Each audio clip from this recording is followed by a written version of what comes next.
Mbola tronona amintsika riavana ny fahasoavana sy ny fiadanana avy amin'ny fahalalana tsara an'Andriamanitra sy Jesosy Kristy tompontsika. Ary ny fanahy masina hitarika antsika mandritra ity fotoana ny toriteny ity. Ny filazantsara ka Matthieu toko faha 15 andiny faha 20 hatramin'ny faha 20 efa nivakina tamintsika teo mitantara ny fanasitranana nataon Jesosy ho an'ny ankonan'ilay vehivavy Kananita no raisitsika ho fototry ny toriteny. Vehivavy Kananita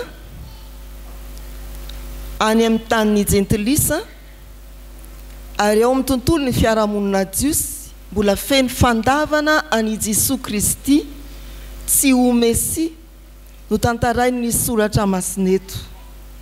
Vehivavy Kananita miorina amin'ny finoana izay manamarika ny fiorenany amin'ny finoana dia reto zavatra telo reto eo amin'ny andininy faha 20 ny finoany sy ny fahasahiny manonona fanekempinoana tompoko zanaka Davida.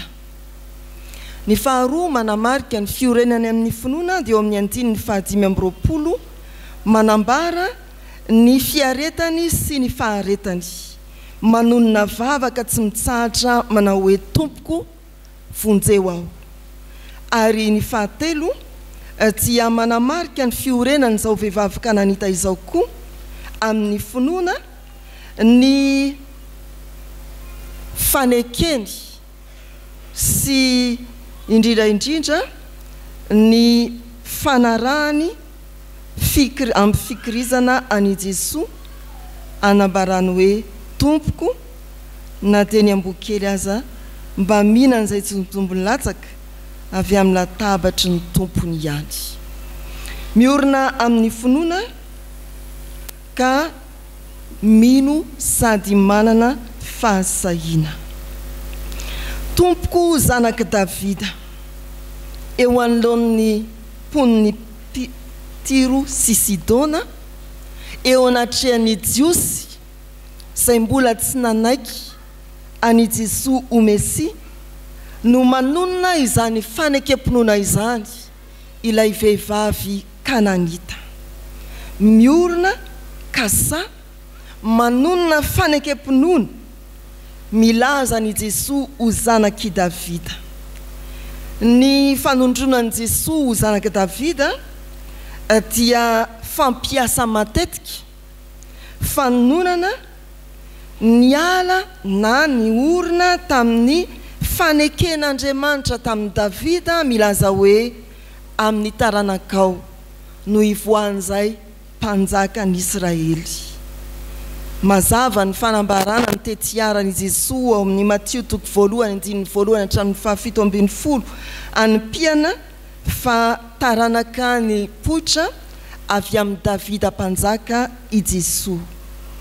Eo amin'ny andininy faha 17 moa amin'izany tetiarany izany dia misy fanambarana hoe ny 7 voalohany hatreo amin'ny Abrahama hatreo amin'ny Davida, ny 7 faharoa sy ny 7 taranaka 7 fahatelo. Tena taranak'i Davida i Jesosy. Tsy hoe zany hoe i Davida ny dadan'i Jesosy fa fantatsika Josefa ny dadany. Fa rehefa ataony tetiarana dia tsy afa-miala ao amin'ny taranaka Davida i Jesosy. Izany no nanonana azy hoe zanaka Davida eto. Ao amin'ny filazantsara ka Matthieu toko faha 12 andininy faha 13 rehefa gaga tamin'ny fanasitranana nataon'i Jesosy ny olona dia mifanontany hoe moa ity va ilay zanaka Davida. Ary eo amin'ny filazantsara ka Matthieu toko faha 12 andininy faha 5 rehefa niakatra ao an'i Jerosalema i Jesosy ny hira izay nanakoako dia ny hoe Hosana, Hosana, Hosana ho an'ny zanaka Davida. Tena maneho ny maha izy azy an'i Jesosy, ny mahampanjaka an'i Jesosy ny fanononana ny hoe zanaka Davida. Ilay vehivavy Kananita dia nino ary nanana fahasahiana tsy niaotra teo alohan'ny fiarahamonina feno fandavana an'i Jesosy ka nanonona fanekempinoana hoe tompoko zanaka Davida. Amin'ny fiarahamonina iainantsika ankehitriny driavana dia misy ireo firenena mandroso mametraka lalàna ny amin'ny hoe tsy azo atao ny maneho ampabe maso ny finoanao, tsy azo atao ny manao akanjo misoratra milaza ny fanekempinoanao, tsy azo atao ny miresadresaka momba n'izay Andriamanitra inonao, na dia any amin'ny toeram-pitsaboana azy, na dia any amin'ny toerana mila famelomana fanantenana azy. Ary isika mahafantatra fa misy kristianina tena samy zoro i masom-bahoaka amin'izay fanekempinoany, na jentilisa eo anatrehany na kristianina eo anatrehany. Izy ary zany no inanao ary masera mbola manao ny akanjo fanompoana mamasera izy mandendeha eny an-dalana eny. Taloha mantsy fonikely ny tahaka anay izao dia mahita mpitondra fivavahana katolika izay mbola manao ny rebarebana akanjo eny an-dalana eny. Fiankehitriny tsy fantatra intsony hoe mopera ve ity olona ity, gaga anao manao ny fanamitsika andavanandro izy. Ry havana malala rehetra amin'ny tompo, ny olona miorina amin'ny finoana dia olona sa maneho zany finoana zany amin'ny teny, amin'ny fanekempinoana tsy azozongozonina, manambara tahaka ny mpandray fanasany tompo manao hoe Jesosy Kristy no tompo sy mpamonjy ahy. Jesosy Kristy tompoko zanaka Davida. Miorina ianao amin'ny finoana tahaka n'ilay vehivavy Kananita, aza menatra ny maha kristiana anao, na aiza na iza manoloana anao, dia aoka ho fantatra fa kristianina ianao. Aza menatra ny amin'ny fanekempinoana tonontsika, ny finoana an'Andriamanitra Ray sy Zanaka ary fanahy masina.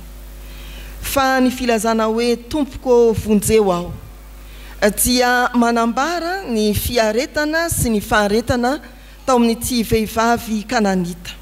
Ny zotra ny tantara mantsy dia manao hoe rehefa niseho teo anatrehan'ny vahoaka izy nanao ny fanekempinoana hoe tompoko zanaka Davida, dia hoy ny mpianatra Jesosy manao hoe rarao izy fa miteny mafy atao rianantsika. Ary hoy Jesosy manao hoe tsy nirahana fa tsy amin'ny ondry very amin'ny taranak'Israely, fa niaretan'ity vehivavy Kananita ity zany no izy natanjaka tamin'ny finoana, niorina tamin'ny finoana, niazona ny fanekempinoana tompoko zanaka Davida, tompoko vonjeo aho. Niaritra tamin'ny faniliana, niaritra tamin'ny valitenin'i Jesosy, niaritra tamin'ny faniliana nataon'i Jesosy azy, dia izany no fiaretana na inehoany ity vehivavy Kananita ity ny faharetany tamin'ny vavaka, tompoko vonjeo aho. Rehefa misy zavatra mampahory antsika, rehefa misy vesatra izay mitambaby amintsika, rehefa misy olana mafy mianjady amintsika, samy manana ny mafy moa ny olona vao tsisy rano dia efa olana be, vao tsisy loka dia efa tsy avy miaina, samy manana engezan'ny olana. Isika niendrika izany olana izany sy ny fiheverantsika azy hoe mafy na tsy mafy, sasany efa mbavoana ny fahafatesana mbola milamina fotsiny nareo, tononareo fa za efa andeha. Ty vehivavy tia dia naharitra sy niaritra. Indraindray isika rehefa tojo ny olana sy ny manahirana, fa afaka indray mandeha dia ampy. Mamaly Jesosy tsara, tsy mamaly izy anazy ny azy. Fa ity vehivavy ity dia tena naharitra izy. Ninona nataony manodidina azy toy ny tenin'ny mpianatra hoe rarao izy, na manahoana fomba nandraisan'i Jesosy azy, raha nanatona an'i Jesosy izy dia niaretany teo.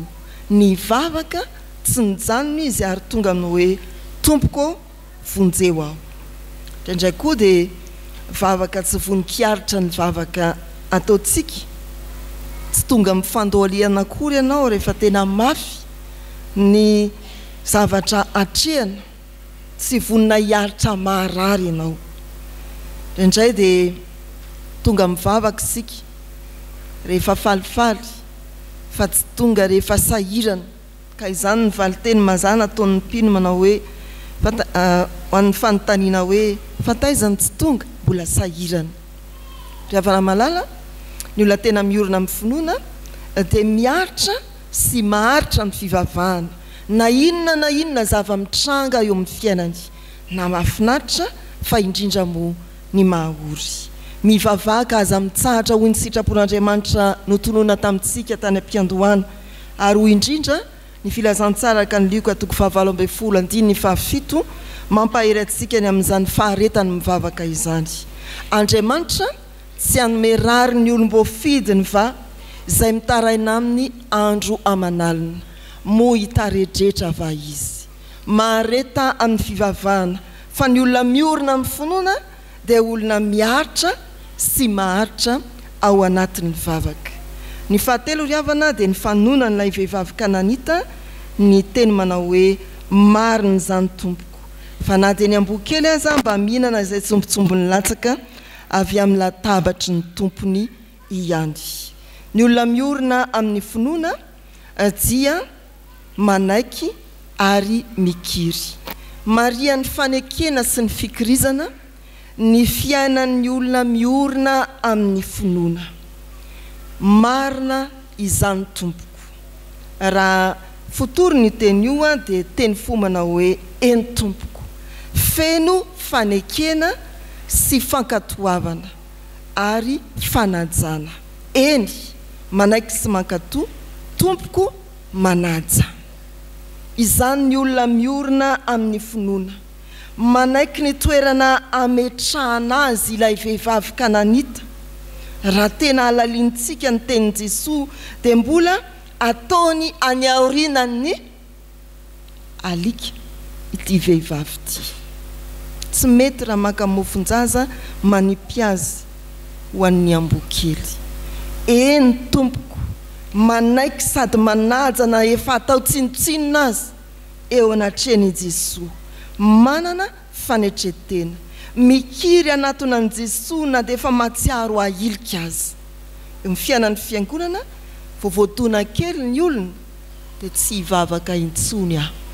Mafy nanaova amin'ny pastera, tsy mora nanaova andramatoa na andriamatoa dekona, ary tena tsy zakako nataony ny mpiara-mivavaka. Fa amin'ireny rehetrareny dia tsy maintsy iorina amin'ny finoana isika. Na iza maniliky, manivaiva, na any amin'ny fiarahamonina azy mijoroa, fa olon'ny finoana matanjaka ianao. Miorina amin'ny finoana ianao. Amin'ny fiainana andavanandro dia aseho hiatrany, fa olona miorina amin'ny finoana ianao, manana fikirizana eo amin'ny fiainana ianao, ary indrindra eo anatren'Andriamanitra mahay manaiky ny fitondran'Andriamanitra ianao. Maneke ny fitondran'Andriamanitra, mikiriza amin'ny fanompoana an'Andriamanitra, na amin'ny inona na amin'ny inona. Indreo ary ny 4 finoatsin'izao Matthieu 5:1-20 izao. Na inona sakana aoreny ny finoana. Mijoroa, ataovy mafy ny fanekempononao anatrehany tsipino sy ireo mandahany Jesosy. Na inona sakana mijoroa, mahareta miareta ary manona vavaka tahaka n'ilay Kananita manao hoe tompoko vonjeo aho. Amin'ny faniliana izay mety hitsapanao, fanivaivana izay mety miatra aminao, dia maneke ary mikiriza. Ho an'Andriamanitra ny voninahitra. Amen.